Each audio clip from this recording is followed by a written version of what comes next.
I often tell teachers that the biggest mistake they make is assuming their students are interested in what they have to say. All teaching is about is really seduction. The great thing about science is we can be wrong. Being wrong is what progress is all about. Lack of religion is now equated with lack of morality, with not being good. And most people, they claim to be religious because it makes them feel good about themselves.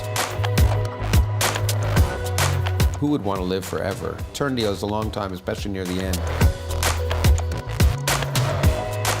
You can't separate science and culture. That science is part of our culture. And it does what art, music, and literature do. It causes us to reassess our place in the cosmos.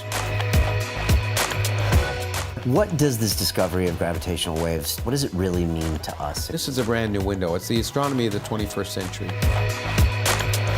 One of the new brands we've created things called dialogues, and just like we're having now, people I think are interested in conversations. Anyone could talk about creativity and madness. It would be Johnny, and people will be surprised because he's a very thoughtful, literate man. As a theoretical physicist, the two states that are best to be in are wrong and confused. And I'm both a lot of the time.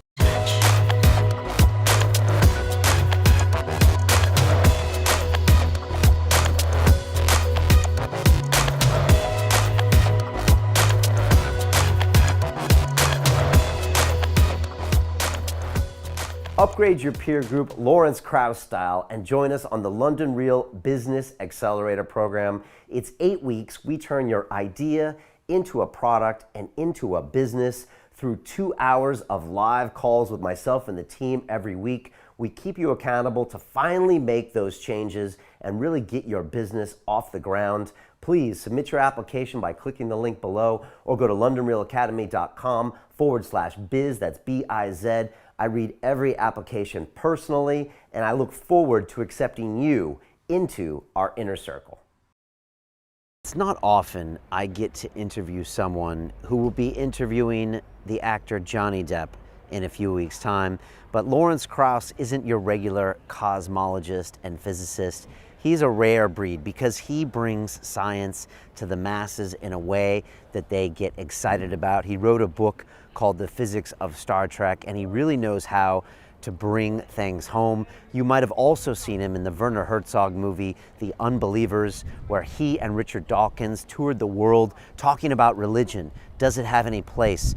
Talking about atheism, taking on people in the Catholic Church, of the Muslim faith. And I love to have this conversation. I think we need to have it more. And Lawrence is a fascinating man when it comes to talking about these issues, knowing the science. He went even further and talked about gravitational waves and a lot of theory of relativity and even the entire universe and how that ties into who we are as human beings. So it's quite a packed episode as far as the topics we covered, and he is just a really fascinating guy with some amazing shoes, as you will be able to see. His shoe game is stronger than mine in this episode, but it was a real pleasure sitting down with Lawrence. You know, a lot of people ask me, Brian, what is London Real really about? Well, it's not just videos on YouTube with fabulous people around the world sharing their insights with you. We like to take it a little bit further, and we have a group of over 1,000 people worldwide in our academy, and we get together in person in cities around the world at our summit meeting here in London, and we push each other to really be the best version of ourselves. And I believe that as humans and as members of this society, we owe it to everyone around us to be the best and to stop playing small and to risk it and put something on the line and just effing do it. And that's what we really do behind the scenes, and here's a little bit more about that.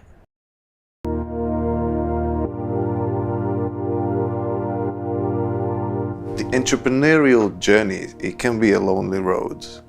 I push myself in so many areas, but you know, you can't do it all yourself.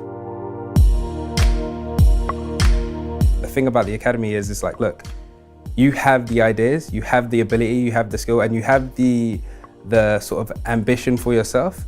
But when you have a group of people pulling you forward, it's so important. Accountability is what's missing from most of the programs or any gurus or any internet mentor that I had before. I wanted to get some accountability. I wanted to make myself accountable to a group, to you. The reason we started the Academy is because I felt like we were doing these amazing talks, like we'd have a Peter Sage episode or a Dan Pena episode or a Kala or someone, and you get super inspired, and then YouTube stops, and then you go back to your life and you don't make any changes. And it was just like, it felt like, what are we doing? If you're designing your life right, the good times are now. And in a few years, you'll look back and say, wow, that was amazing. The thing about the Academy is it has so many different sort of layers to it. I think your web seminars are awesome. The way you broke it down and the style of your teaching is pretty awesome. I like the feed. When I have to motivate myself, I kind of look at others struggling and getting over those struggles. So I actually follow daily the feed.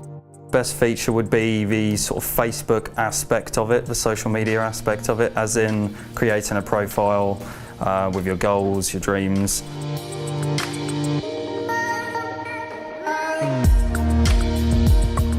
Everyone's on the same vibe, and we may be at different stages in our journeys, but everyone's on the same page at the end of the day. Everyone's really trying to push themselves and building the best you. It really resonates with me.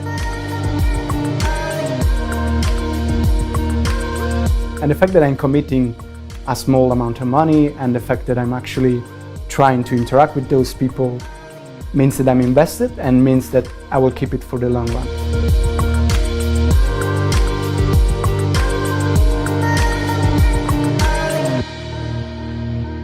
You have to be serious about yourself and what you want to achieve. And if you're serious about yourself, this is going to be such a fantastic platform.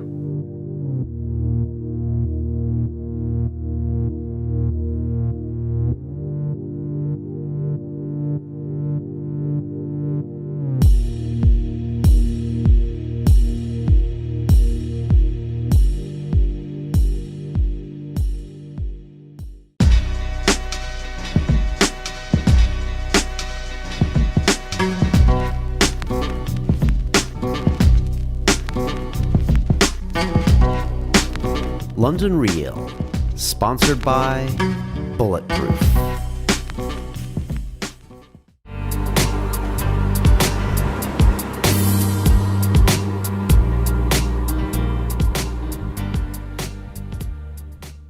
This is London Real. I am Brian Rose. My guest today is Lawrence Krauss, who is a theoretical physicist, cosmologist, science and public policy advocate, best-selling author, and actor.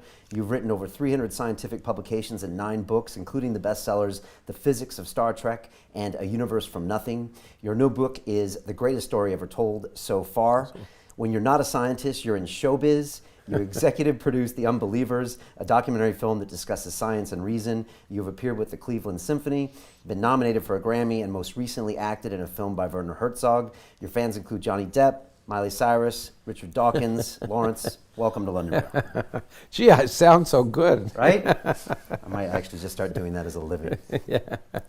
I was wondering if you could tell me how a guy gets from Cambridge, Massachusetts, MIT, 1982, graduates with a Ph.D., to now being, going to a theater later tonight, sold out crowd. You're basically like me. You're now in the media business, and I was there 11 years after you, graduated mechanical engineering in 93. That makes me feel old. Okay. It does, right? And it's funny, my dad graduated Caltech in 65. He actually took a class from Feynman when he was there. And he said, Brian, when I go to my class reunions, nobody's doing the same thing they studied. And well, I think that's really important. I think most people, what I tell students, even the ones who go on in a career in science in the same trajectory they started, that most of what you learn after even after a PhD. As a physicist, most of the things I know I learned after my PhD. I think, and that's the point, if education is good, is to make you a lifelong learner.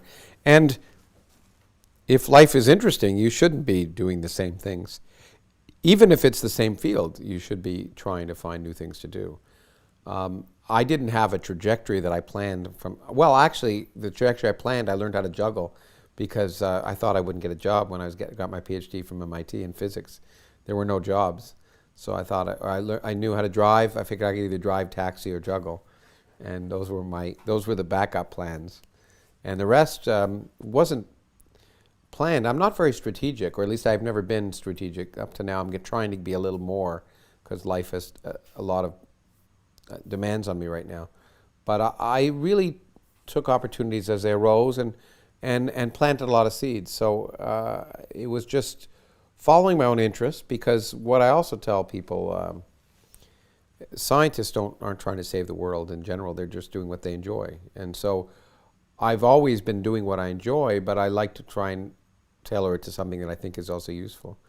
And I didn't plan for any of this, actually. I think I always had interest in communicating to the public. I was always gregarious and outgoing, and I worked at a science museum when I was a kid and things like that.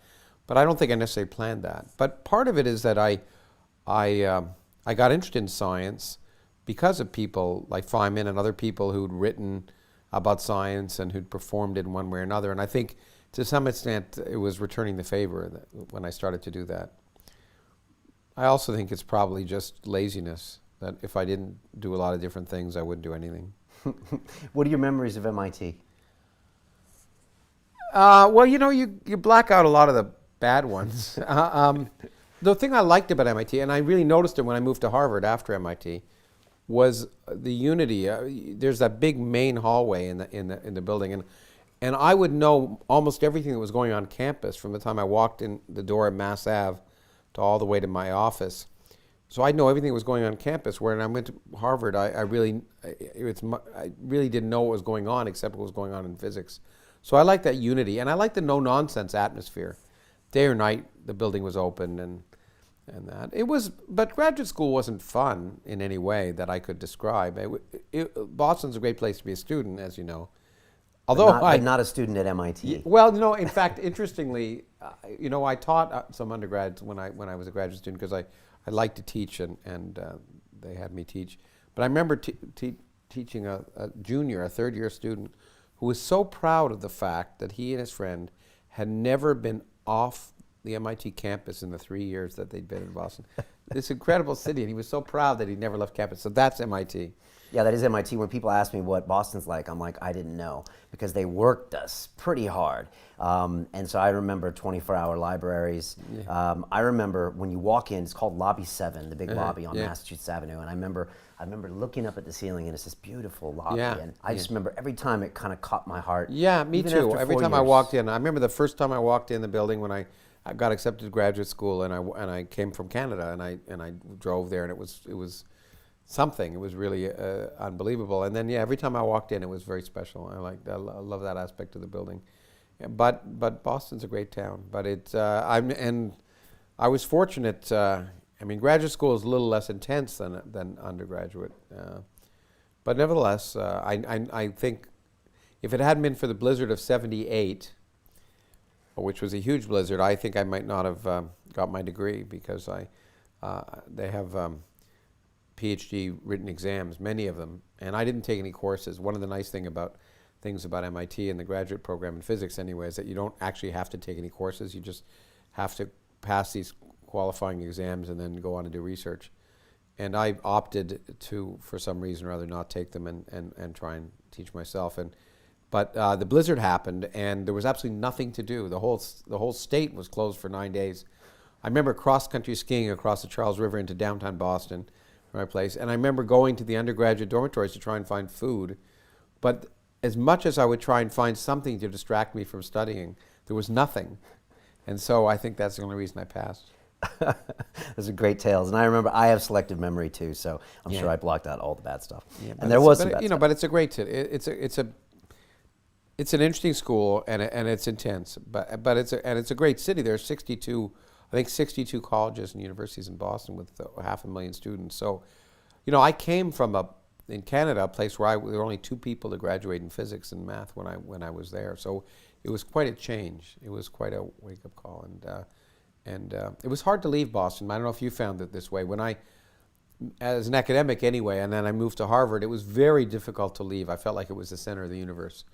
And when I moved down the road to Yale to teach there, I still kept a position one day a week because I had to cut the umbilical cord slowly because Boston seemed like the center of everything. Right, I guess it is the center of knowledge in that way. Well, it certainly seems like it, yeah. There are, you realize you can do things other places, but it was, it draws you in. And yeah, for American cities, Boston's still one of my favorites, in spite of the fact that the driving there, as you know, is miserable. And it ruined me for the rest of my life. I'm an awful driver, and I claim that it's because of Boston. Because of Boston. Yeah, no, I treasure the days I was there. I felt like I was really around a real elite group of people in a place with so much history. In America, there's not many buildings or universities that are that old, and you go there, and I was, yeah. Well, that hits a point that's interesting, because I remember when I first went there, I got involved.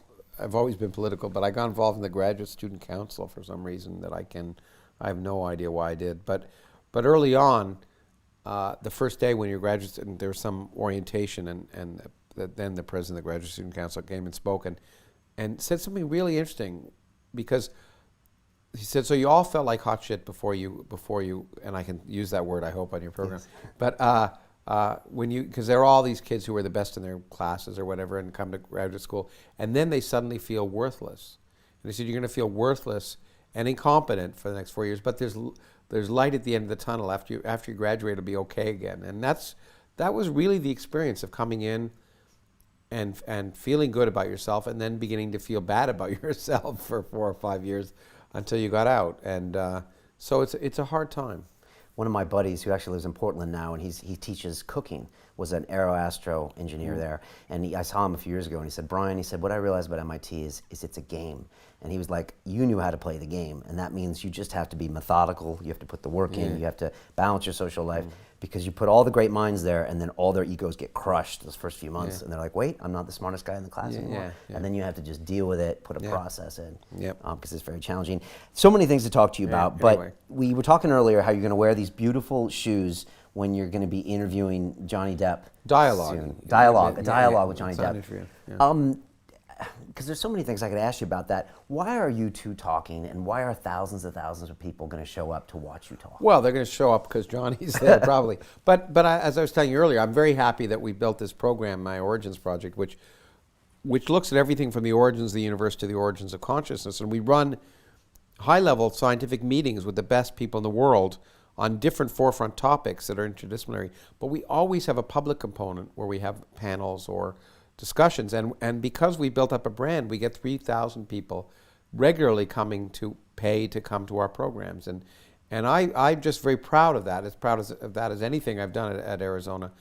But science and culture are intertwined, and one of the new brands we've created beyond these panels is things called dialogues, and just like we're having now, people I think are interested in conversations between people that for one reason or another they think are interesting, and so we started last year. My first one was with Alan Alda, an actor who's also interested in science, and we call, I think, Science and Culture, Long Lost Lovers.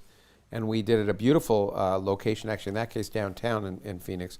And then Noam Chomsky, and Johnny is going to surprise people.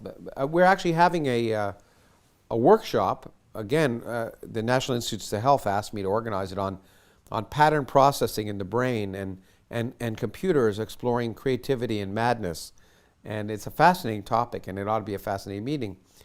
And I thought, well, how could we complement that with a public event? And Johnny and I were talking, and I thought if anyone could talk about creativity and madness, both from his work and the people he knows, it would be Johnny. And he had trust in me. He hasn't done anything like this before, and but people will be surprised because he's a very thoughtful, literate man, and I think people will be surprised. Some people said, "Why do you have Johnny Depp on? He's just a pretty face," and they sell him short. And I think, but for me, it's this fact that you can't separate science and culture. That science is part of our culture, and it does what art, music, and literature do. It causes us to reassess our place in the cosmos.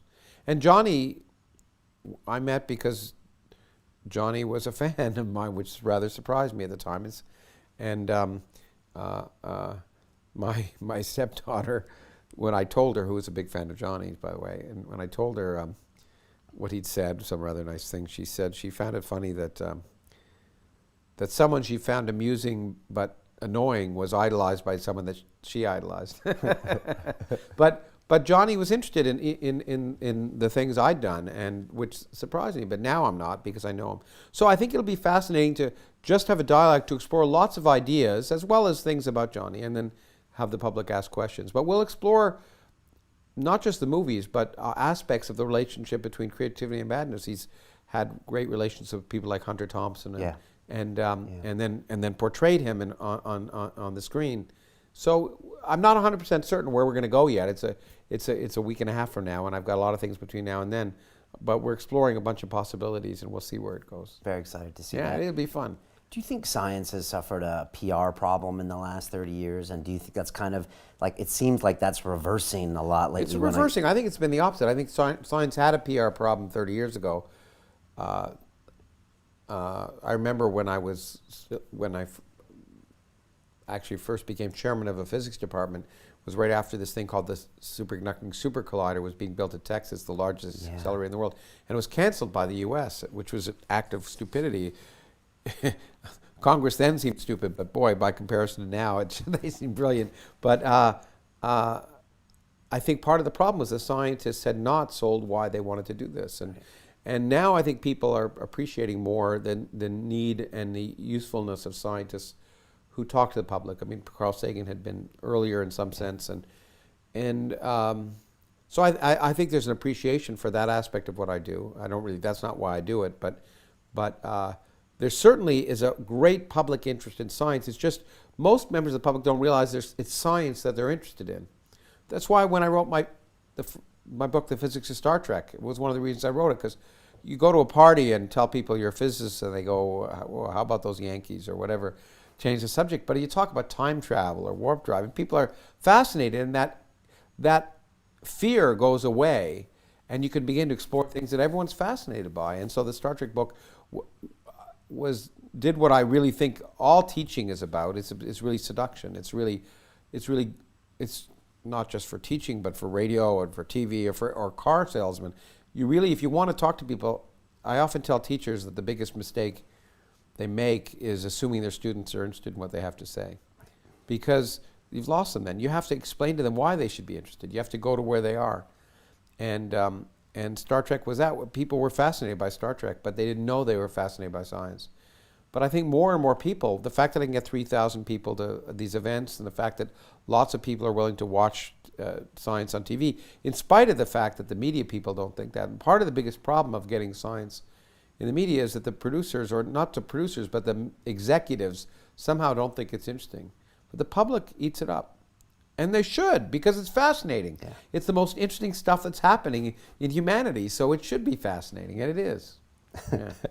You made the movie The Unbelievers with Richard Dawkins and Werner Herzog a couple of years ago now, and I was just wondering if, in retrospect, now that you look back on that movie, is there things that you learned in that process that surprised you?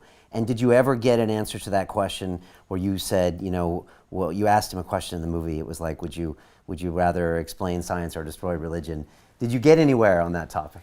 Look, Richard and I have spent a lot of time together. One of the reasons the movie was originally happened because, in fact, the two young gentlemen who were director and cinematographer were originally fans, had come to lectures of mine and Richard, and had seen that for them it looked like rock concerts. And they're former musicians and also filmmakers. And they wanted to make a rock and roll tour film about science because they'd seen huge crowds, and they wanted to show what it was like behind the scenes. And so we filmed for a long time. And I got to know them because they asked me to do a cameo in a movie they were making, and I was very impressed with the quality of their work. So I actually had them begin to film our Origins events, and they continue to do that. And then they told me what they wanted to do, and I knew Richard and I were having an upcoming tour in Australia, and I said, well, let's consider that. And in a week, I managed to somehow raise that money for it. But that question is one that Richard and I had started talking about 10 years earlier, because we had very different views about how to both interest people in science and attack myth and superstition. And we came at it from different directions. We've come a lot closer over the years. but it's an ongoing dialogue. I don't think there's any real answer because in some sense, inevitably, exciting people about science does, by and large, help destroy religious myth. Right. And there are religious scientists, so there's not a statement that you can't be religious and be a scientist. But you can be a scientist and somehow be a Republican too, so there's no accounting for taste. There's no theology department at MIT. As well, and I don't think there should be a theology. I've often said, I taught at Yale and which had a divinity school, but I think theology is the antithesis of scholarship. As I've challenged theologians, and I've never gotten an answer. Give me one example in which theology has contributed to knowledge in the last 500 years. And they always say, the answer they usually give me is, what do you mean by knowledge? Which means they don't have an answer. Okay. What do they say? The printing press? What do they say? Yeah. No, I mean, you could ask us any other real field of scholarship, you could find something that's contributed. But theology is not. It's just been circles within circles within circles going around and around, and it's almost obscene, the fact that we treat it with any respect whatsoever. I mean, there's aspects of theology that are useful, but there are aspects of other fields, like the history of religion is fascinating. But that could be done in a history department, and certain philosophy things or philosophical aspects of theology or archaeology. But as a unique discipline, the notion of trying to understand and give meaning to the scriptures as if they have any significance beyond historical documents from the Iron Age or before is ludicrous. Was there any religious argument or figure that you met during the making of that movie or since that made you at least double take something you had already thought about and said, maybe, or was it all pretty much black and white for you? No, it's not black and white, but generally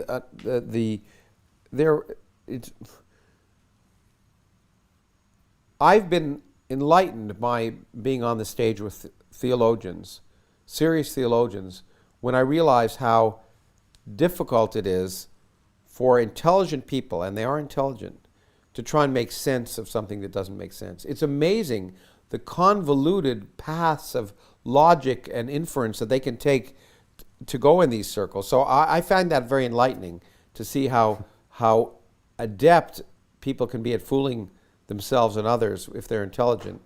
And I mean, they're honest ones who are really trying to. The problem is that they assume the answer before they ask the question, and that's the antithesis of science. Right. Because they say, okay, these scriptures are divine, now let me understand how they can do what they do, and how they can make sense. But that assumption, of course, is an assumption that needs to be tested, and all tests would tell you that they're not. Right. And so the problem they have is assuming a ludicrous conclusion and trying to find a rational route to that ludicrous conclusion. Could be good for your interview or your conversation with Johnny as far as the science of madness, maybe. Maybe, but there's science. You see, that's the point. And the great thing about science is we can be wrong. That's what really differentiates science from religion. Is being wrong is what progress is all about. Right. I often say, and you may have heard me say, I'm not sure, but that as a theoretical physicist, the two states that are best to be in are wrong and confused. And I'm both a lot of the time. Yeah, and you have a great quote where you talk about, you said lack of comfort means we are on the threshold of new insights. I guess you see that probably personally, and sometimes you see maybe even society. Well, I think we all should be, if we're in our comfort zone our whole lives, then it's not much of a life, it seems to me. I mean, that's a different way of saying an unexamined life is not worth living.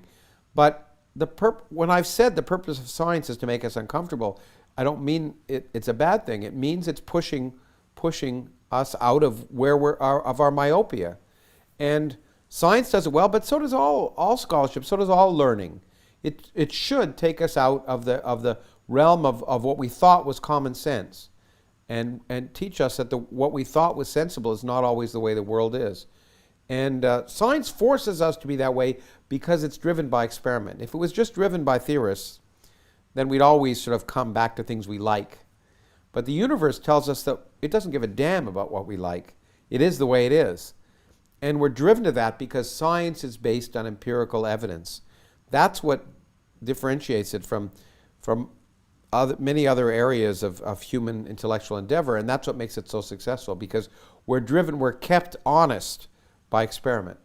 Right. And with cosmology and physics lately, experiments we never thought could ever be performed 30 years ago, now they're happening. Yeah, things that I never would have thought we would measure when I was a graduate student are happening. I'm amazed. I'm honestly amazed at what's happened over the last 40 years. And the recent discovery of gravitational waves is one example. I mean, the daunting nature of what was required to do those experiments are one reason why I'm not an experimentalist. But because of the precision required. Yeah, this precision and the technology couldn't have been done 30 years ago. These waves couldn't have been described. The theoretical predictions couldn't have been done 30 years ago because computers weren't there. This was about as early as we could have detected gravitational waves 100 years after Einstein first proposed their existence, and it's just amazing. It's a testament to the perseverance and ingenuity of humans who really work hard. When I heard about that lab in Louisiana, Yeah. I was wondering how it didn't get skipped for funding like the Texas Super Collider did, because I was thinking people must have thought, this was a big waste of time for 20 years or waste of money, and then all A lot of a sudden, of people did, and I was skeptical about spending $100 million, which is the amount of money at the time. That was still 2 orders of magnitude smaller than the Large Hadron Collider or the Superconducting Super Collider, which was 6 to 10 billion. So maybe it snuck under the radar. 100 million, as what that famous senator, I forget who it was, who said, it's almost real money. But it's still a lot less than an aircraft carrier. Right. But it was questionable, and it was interesting that it was they went to the National Science Foundation, which, in spite of the fact that what many people in the United States think of the National Science Foundation as the major funder of science, it isn't. The major funder of fundamental research has been the Department of Energy, and their budget's much bigger. This was the largest single investment the National Science Foundation had made in any project. And I don't know what politics led to it. I think it was a unique confluence of things. I know the people who were involved, they were fortunate to get that earmarked one way or another. In this case, it was an earmark that was a good thing.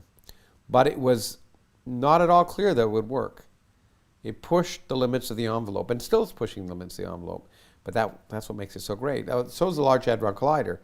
These things, the daunting nature of what's required are such that most people would just give up. And it means that no single individual can do it. In spite of the fact that we honor individuals with prizes, I mean, there are 1,000 scientists on the LIGO collaboration.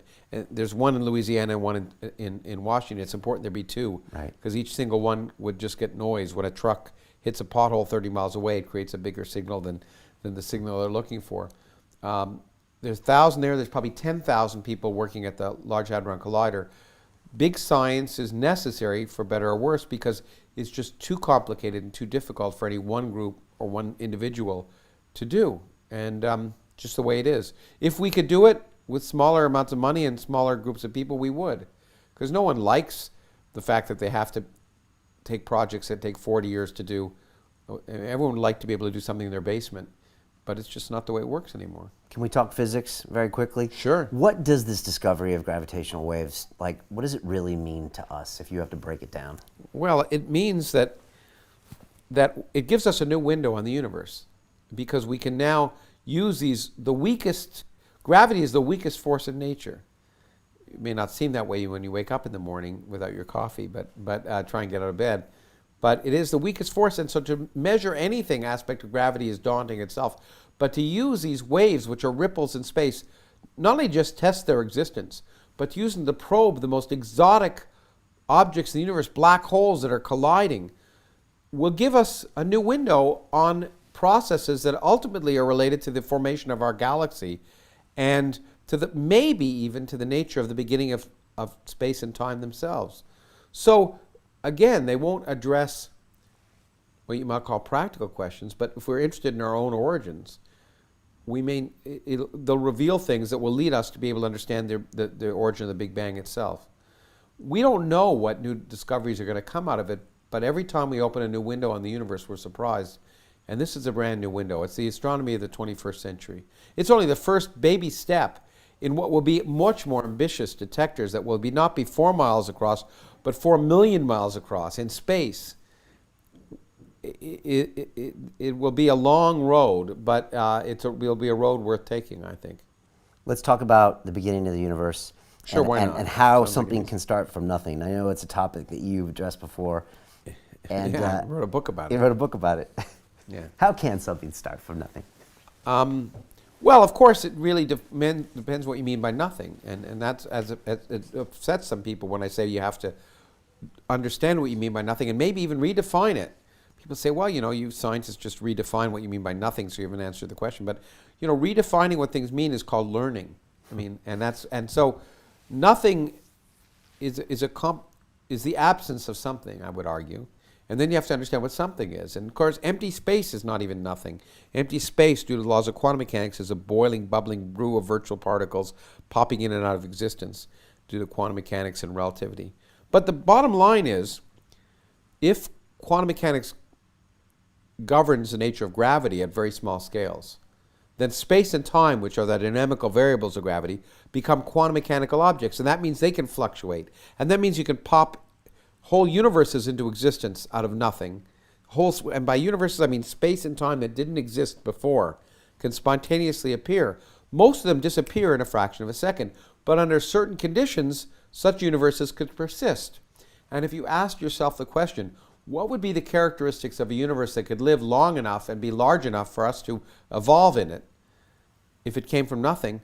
When we've looked out and measured it, what's amazing is those characteristics are precisely the characteristics of the universe we live in.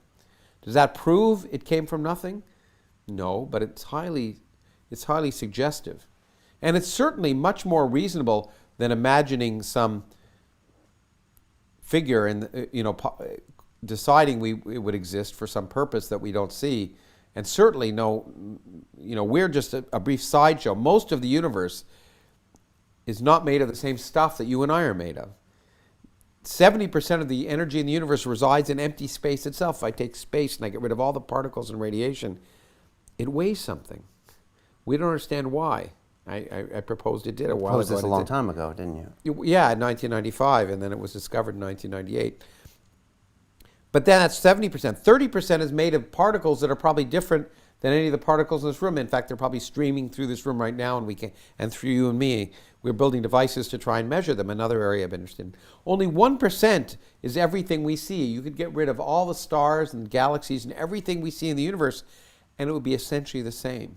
We're a little bit of cosmic pollution in a sea of dark matter and dark energy. So to argue that the universe is somehow made for us is kind of so ridiculous as to in some sense not be worth discussing. But this possibility that through quantum mechanics, it seems like a miracle that you could end up with a universe with 100 billion galaxies, each containing 100 billion stars. It seems to violate the laws of physics. How do you start from nothing and end up with all this stuff?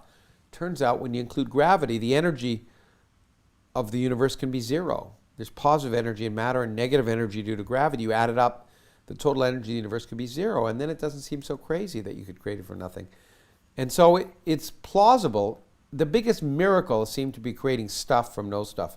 But it turns out that's not a miracle at all, and we can do that in physics all the time. And to me, that's worth celebrating. And that's partly what I wrote my last book about. The Higgs discovery, how does that change things? And how did that affect your mindset, and where does that take us from Well, there? it affected my mindset because I really didn't believe the Higgs existed, because it just seemed like too slippery a solution to a big, deep problem. I thought nature would be more inventive. But it just changed everything. In fact, my new book is more or less about that in a general context of the greatest intellectual journey that humans have ever taken. But what it really tells us, the Higgs tells us that the universe we see is even more of an accident than we thought. If this background invisible field hadn't settled into the configuration it has, like water freezing in a certain configuration on a window, then we wouldn't be here. If it had changed, if it frozen, if it settled in any other configuration, then the particles that make you and I up wouldn't have mass. So the mass we have is an illusion. It turns out it's only there because there's this background Higgs field that all the particles are interacting with. So it tells us there's a hidden reality underneath our existence, which is fascinating and maybe even simpler than the reality we see. But it also tells us that we're a cosmic accident, and it also tells us that we may be ephemeral, that this Higgs field could change its nature and then everything we see may disappear. So once again, we're not the ultimate purpose of creation. We could just be a momentary sideshow. And again, I find that energizing, the fact that our cosmic insignificance I find very motivating, because it makes every moment I'm here more precious. So it should excite people, not make them feel it should, overhumbled. and if presented properly, I hope it does. But some people would rather imagine that there's eternal life somewhere and makes them happier. Why, I don't know. Who would want to live forever? I mean, forever is a long time. As Woody Allen said, eternity is a long time, especially near the end. And it's a lot different than a long time. So eternity with your friends, it might be acceptable. With your in-laws, come on. Why jump into the religious argument? Your plate is full and poureth over with all the stuff you do with science. Because I think I jump into it because I like to provoke people into thinking about why they think about what they think about, and also because religion gets in the way. It gets in the way of a lot of progress, and I think therefore, ultimately, even I don't really care what people believe. I care what they do, but your beliefs influence your actions, and therefore, ultimately, a believing myth and superstition ultimately leads you to irrational actions one way or another. And so I think it's important that the world as it is fascinating enough. We don't have to create all the nonsense around it. So, my purpose is to get people excited about the universe. My purpose isn't to destroy people's religions, to get back to that question of Richard. But part of accepting the beauty of the universe is being willing to accept the universe for the way it is opening your mind to that. And if I have to open people's minds sometimes by provoking them to think about what they had accepted or their parents told them to accept when they were too young to really think about it, then that's a good thing, because I've already said teaching children religion is child abuse, because they're too young. These are really deep concepts. So exposing them and telling them what to believe before they can really think about it is really unfortunate. As parents, we all have done that to some extent in our children. Really, we should be encouraging them to ask questions and be willing to say, I don't know, when they ask them. But religion is an institutionalized form of that.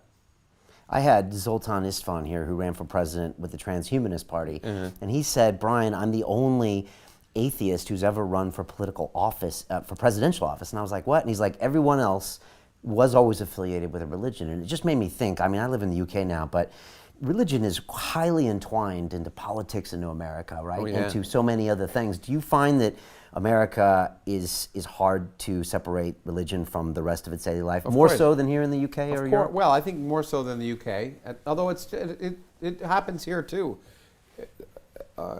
especially with fundamentalism and especially with Islamic fundamentalism rising in the UK.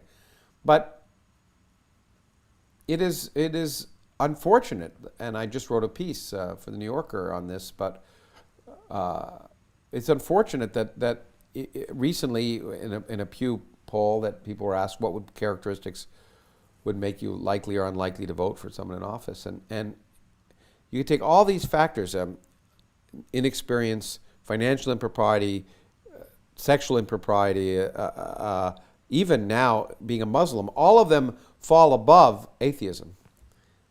The most negative characteristic for the American public for a presidential candidate is atheism, which really is what upsets me, because a religion has appropriated morality, so that lack of religion is now equated with lack of morality, with not being good.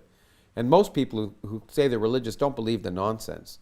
They claim to be religious because it makes them feel good about themselves.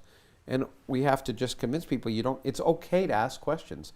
I get letters every day from people around the world who tell me, I now realize it's, I always ask questions, and I felt I was a bad person for asking questions. People should realize they're not a bad person for asking questions. In fact, nothing should be sacred. Everything should be open to question. The very idea of sacred is a bad thing. Right. We associate in religion with morality, when in fact it doesn't mean that. No, in fact, if you took it literally, it's immorality. Right. If you look at the actual biblical texts, all of them are full of vicious violence, misogyny, genocide. They're not moral guides, no matter what people say, and that includes the New Testament as well as all the rest. I remember reading Christopher Hitchens' God is Not Great, and he said something about how, you know, if he was confronted by a group of men on the street, whether he'd want them to be coming from a religious ceremony or not. And he made this whole argument about how he'd rather it not be, because his safety would be in jeopardy more so. And he talked about all these cities, which I think started with the letter B, yeah. But that he's been to all around the world, and his argument from there, and it was very fascinating for me. Well, it is. I mean, and it's really an example of the kind of propaganda and the kind of brainwashing that occurs, so that people naturally think that religion is a good thing. And it's been very effective because it's been around for a long time in different versions in all human societies that we know of. And it's certainly been institutionalized as a power structure for at least a few thousand years. And therefore, you know, you get them young, right? You get them while they're young. And so part of I wrote a piece on you know, religion is only one generation away from being gone. Just like, you know, if you look at gay rights movement in the United States, a generation ago it would have seemed impossible. But what happened was the young people realized they all know people who are gay or families that are. And if you ask people 16 or younger, they don't understand what the issue is. Right. It may be being debated by old white men in the Senate and in robes in courts, but it's a done deal. The next generation has said that they don't understand what the whole problem is. And so educating young people to think for themselves is really the point. Richard and I were asked, I think in Australia at one event, you know, a big event, you know, how do you get people to follow you? And we both said the same thing. We don't want people to follow us. We just want people to think for themselves. To watch the rest of this fascinating interview, click on the link below and go to londonrealacademy.com. There you can sign in with your social media, log in and watch the rest of the episode for free, along with all of our episodes on London Real, my webinars, and all of our premium content, all located over at londonrealacademy.com. So click on the link below, you'll be directed there, and you can watch the rest of this fascinating interview, and I'll see you there. There's a huge hole that he's left. And I'm going to do whatever I can to try and